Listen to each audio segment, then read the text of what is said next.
miserable. Ignacio Ramírez, el Nigromante. Los pueblos, en su esfuerzo constante porque triunfen los ideales de libertad y justicia, se ven precisados en los momentos históricos a realizar los mayores sacrificios. Nuestra querida patria ha llegado a uno de esos momentos, una tiranía de los mexicanos. Nuestra querida patria, vuelve otra vez, todo, para atrás, rebobinamos, vuelvo a iniciar. Me están distrayendo los cohetes allá afuera, ya ni el ruido del zócalo me distrajo. Llamamiento al pueblo de México. Pobre pueblo pobre, no quieren hacerte rico y te quieren hacer miserable. Ignacio Ramírez, el Nigromante. Los pueblos, en su esfuerzo constante porque triunfen los ideales de libertad y justicia, se ven precisados en determinados momentos históricos a realizar los mayores sacrificios. Nuestra querida patria ha llegado a uno de esos momentos, una tiranía que los mexicanos no estábamos acostumbrados a sufrir. Desde que conquistamos nuestra independencia, nos oprime de tal manera que ha llegado a hacerse intolerable. A cambio de esa tiranía se nos ofrece la paz, pero es una paz vergonzosa para el pueblo mexicano, porque no tiene por base el derecho, sino la fuerza, porque no tiene por objeto el engrandecimiento y la prosperidad de la patria, sino enriquecer un pequeño grupo que, abusando de su influencia, ha convertido los puestos públicos en fuente de beneficios exclusivamente personales, explotando sin escrúpulos todas las concesiones y contratos lucrativos. Tanto el poder legislativo como el judicial están totalmente supeditados al ejecutivo. La división de poderes, la soberanía de los estados, la libertad de los ayuntamientos y los derechos del ciudadano solo existen escritos en nuestra magna, pero de hecho, en México casi puede decirse que reina constantemente la ley marcial. La justicia, en vez de impartir protección al débil, solo sirve para legalizar los despojos que comete el fuerte. Los jueces, en vez de ser los representantes de la justicia, son agentes del Ejecutivo, cuyos intereses sirven fielmente. Las cámaras de la Unión no tienen otra voluntad que la del dictador. Los gobernadores de los estados son designados por él y ellos a su vez designan e imponen de igual manera a las autoridades municipales. De esto resulta que todo el engranaje administrativo, judicial y legislativo obedece a una sola voluntad, al capricho del general Porfirio Díaz. Lo que han escuchado son los primeros párrafos del Plan de San Luis, promulgado por Francisco I. Madero cuando convocó a la Revolución de 1910. La similitud con la situación actual deja sin aliento, con la diferencia que hoy la imposición la consuma el PRIAN y que hoy ni la paz indigna del porfiriato se nos ofrece. Hoy como ayer, los negocios al cobijo del poder son la constante. Políticos encumbrados y grandes empresarios, así como familiares de ambos, se enriquecen rematando el patrimonio nacional, medrando con este. Se han hecho millonarios sangrando Pemex, Comisión Federal de Electricidad, privatizando los ferrocarriles, las telecomunicaciones, la banca, la educación, la salud, el agua, las carreteras. Han destrozado la planta productiva del campo y la ciudad y pretenden hacer de México el outsourcing y el outlet de la fuerza de trabajo. Anglicismos para definir a la esclavitud del siglo XXI. Pero volvamos a Madero y el Plan de San Luis. En México, como república democrática, el poder público no puede tener otro origen ni otra base que la voluntad nacional, y esta no puede ser supeditada a fórmulas llevadas a cabo de modo fraudulento. Por este motivo, el pueblo mexicano ha protestado contra la ilegalidad de las últimas elecciones, queriendo emplear sucesivamente todos los recursos que ofrecen las leyes de la República. En la debida forma, pidió la nulidad de las elecciones ante la Cámara de Diputados, a pesar de que no reconocía en dicho cuerpo un origen legítimo y de que sabía de antemano que, no siendo sus miembros representantes del pueblo, solo acatarían la voluntad del general Díaz, a quien exclusivamente deben su investidura. Hoy es el Tribunal Electoral del Poder Judicial de la Federación que debe al PRIAN su designación. En tal estado de cosas, el pueblo, que es el único soberano, también protestó de un modo enérgico contra las elecciones, en imponentes manifestaciones llevadas a cabo en diversos puntos de la República, y si éstas no se generalizaron en todo el territorio nacional, fue debido a la terrible presión ejercida por el gobierno que siempre ahoga en sangre cualquier manifestación democrática, como pasó en Puebla, Veracruz, Tlaxcala, México y otras partes. Pero esta situación violenta y legal no puede subsistir más. Nuevamente, las palabras y el llamado de Madero parecen hechos para este momento.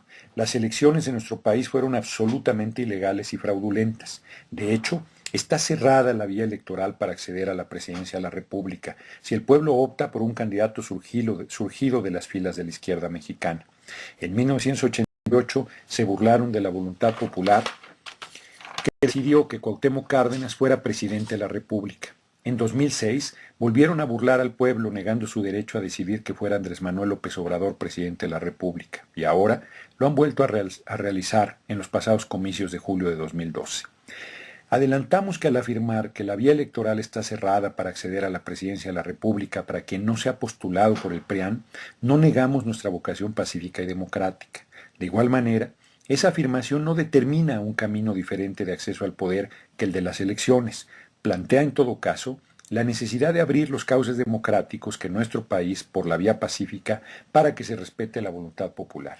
Continuamos con Madero y el Plan de San Luis. Con toda honradez, declaro que consideraría una debilidad de mi parte y una traición al pueblo que me ha depositado su confianza no ponerme al frente de mis conciudadanos, quienes ansiosamente me llaman de todas partes del país para obligar al general Díaz, por medio de las armas, a que se respete la voluntad nacional. He designado el domingo 20 del entrante noviembre para que de las 6 de la tarde en adelante se levanten en armas bajo el siguiente plan.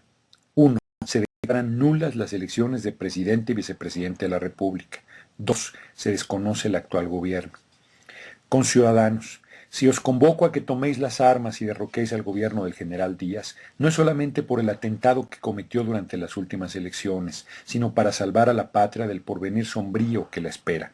Continuando bajo su dictadura y bajo el gobierno de la nefanda oligarquía científica, que sin escrúpulos y a gran prisa están absorbiendo y lapidando los recursos nacionales, si permitimos que continúen en el poder, en un plazo muy breve habrán completado su obra. Habrán llevado al pueblo a la ignorancia y lo habrán envilecido. Le habrán chupado todas sus riquezas y dejándolo en la más absoluta miseria. Habrán causado la bancarrota de nuestras finanzas y la deshonra de nuestra patria, que débil, empobrecida y maniatada, se encontrará inerte para defender sus fronteras y sus instituciones. Conciudadanos, no vaciléis, pues, un momento. Tomad las armas, arrojar del poder a los usurpadores, recobrad vuestros derechos de hombres libres y recordad que nuestros antepasados nos legaron una herencia de gloria que no podemos mancillar. Sed como ellos fueron, invencibles en la guerra, magnánimos en la victoria. Sufragio efectivo, no reelección, San Luis Potosí, octubre 5 de 1910, Francisco I. Madero. En pleno siglo XXI, los males que aquejan a nuestra patria son en esencia los mismos. Pero hoy, a diferencia de 1910, convocamos a los hombres y mujeres libres de nuestro país a una rebelión pacífica, a una desobediencia civil encaminada a ejercer todo nuestro poder para lograr que Enrique Peña Nieto no tome protesta o, en su defecto, que si llega al cargo, lo obliguemos a renunciar para que, según nuestra Constitución, se convoque a elecciones extraordinarias una vez obtenida su renuncia. Para que esto suceda, el pueblo debe levantarse, debe abrir el camino del respeto a su voluntad en las urnas. Para ello, está obligado a despedir a quienes, acudiendo a todo tipo de ilícitos, se han hecho del poder. Debemos asumir que lo que no hagamos por nosotros mismos no lo hará nadie, y que ha llegado la hora de hacernos cargo de nuestros destinos. Y como bien decía Madero, no se trata solamente de destituir al poder ilegítimo, sino de rescatar nuestra independencia y nuestra soberanía, de rescatar nuestras riquezas y ponerlas al servicio de nuestro pueblo. Los lacayos del poder han entregado todo: las telecomunicaciones, el petróleo, la energía eléctrica, el agua, los puertos, los aeropuertos, las carreteras, los ferrocarriles, los bancos, los minerales, los mares, las fronteras, el aire, la tierra y el trabajo de nuestra gente. Han malbaratado la soberanía y puesto en subasta, oculta, a la nación. Han corrompido las instituciones hasta la médula. Han hecho de cada institución de la República un espacio de simulación, de burla, de enriquecimiento al cobijo del poder. Han empobrecido al pueblo y quieren seguirlo empobreciendo. Han envilecido la vida pública y hecho odioso todo lo que tiene que ver con los asuntos públicos de la nación. Pero nada les es suficiente. Hoy preparan una nueva ofensiva contra nuestro pueblo con sus reformas impertinentes. Quieren liquidar los derechos de los trabajadores bajo el pretexto de hacer una reforma laboral para democratizar los sindicatos y generar más empleo. Mienten. Quieren hacer más precario aún empleo, eliminar los ya de por sí exiguos derechos laborales. Quieren pagar a la gente de 5 a 7 pesos la hora, que no tenga seguridad social, aguinaldo, vacaciones, pensión o jubilación. Quieren con ello desaparecer la seguridad social y culminar la privatización de los servicios de salud. Pretenden crear limosneros laborales que pidan trabajo como si fuera limosna y reciban limosna como si fuera salario. Esclavitud brutal que quieren imponer en pleno siglo XXI. Pretenden, con el pretexto de la lucha contra el narco, culminar la imposición del Estado de sitio en México, donde los derechos y garantías constitucionales no existan más, y sean una excepción en los lugares y tiempos que ellos decidan.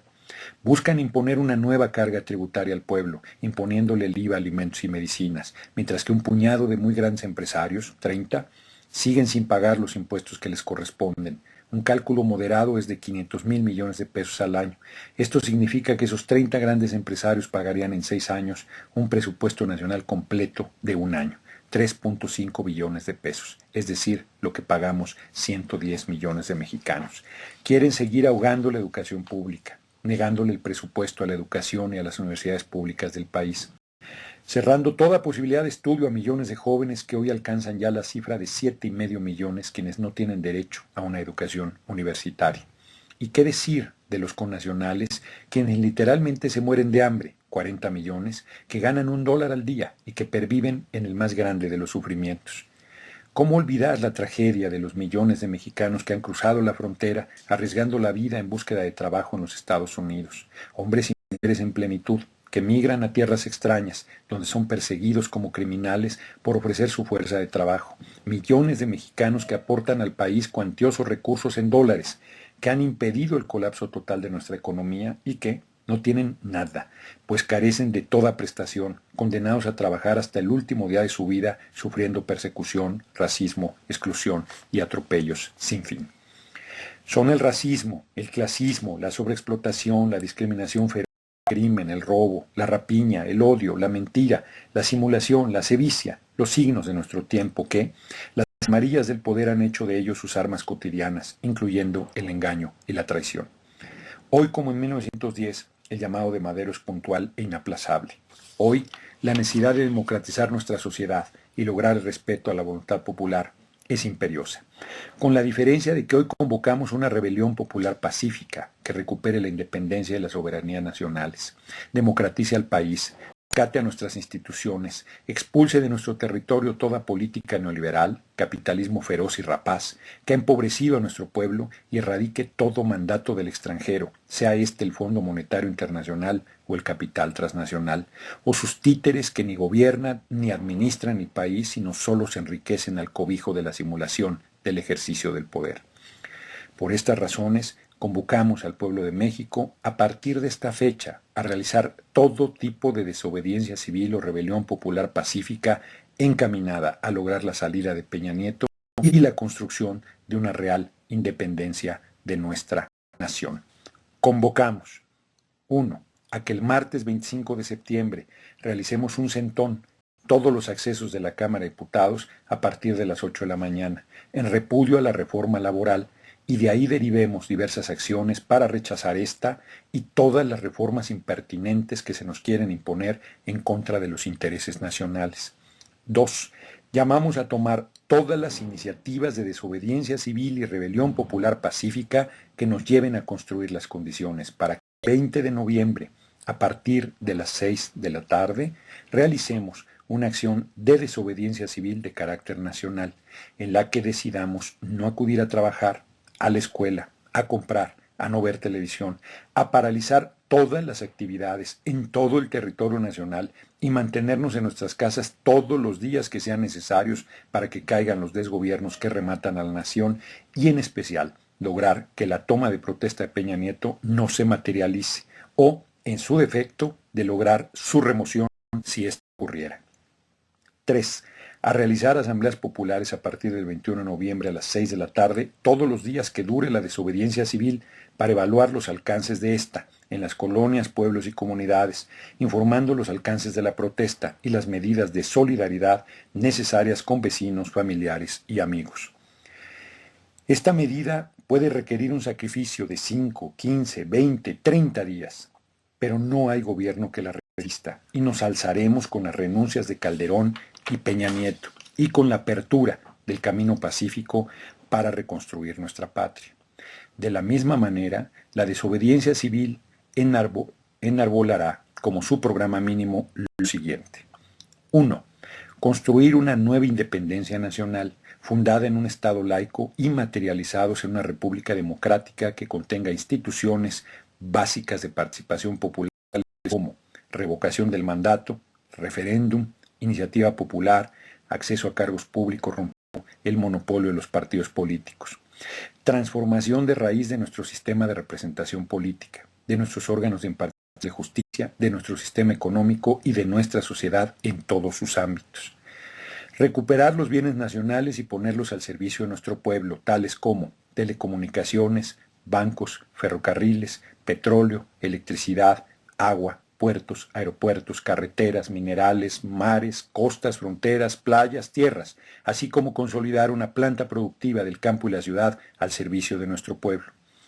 3. Construir un programa mínimo de derechos sociales que tengan como base alimentación, salud, vivienda, seguridad social, empleo, educación para todos que sea pública, gratuita, crítica y de excelencia. 4. Crear un salario familiar obligatorio que dé un ingreso base a las familias más pobres del país. 5.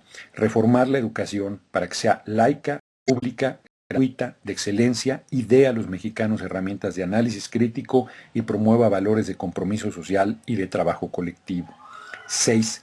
Legalizar las drogas blandas, regresar al ejército a los cuarteles y combatir al narcotráfico en sus centros de poder, entre los cuales se encuentran las altas esferas al gobierno de facto y no pocos de los gobiernos estatales, dejando de lado simulaciones y complicidades. 7.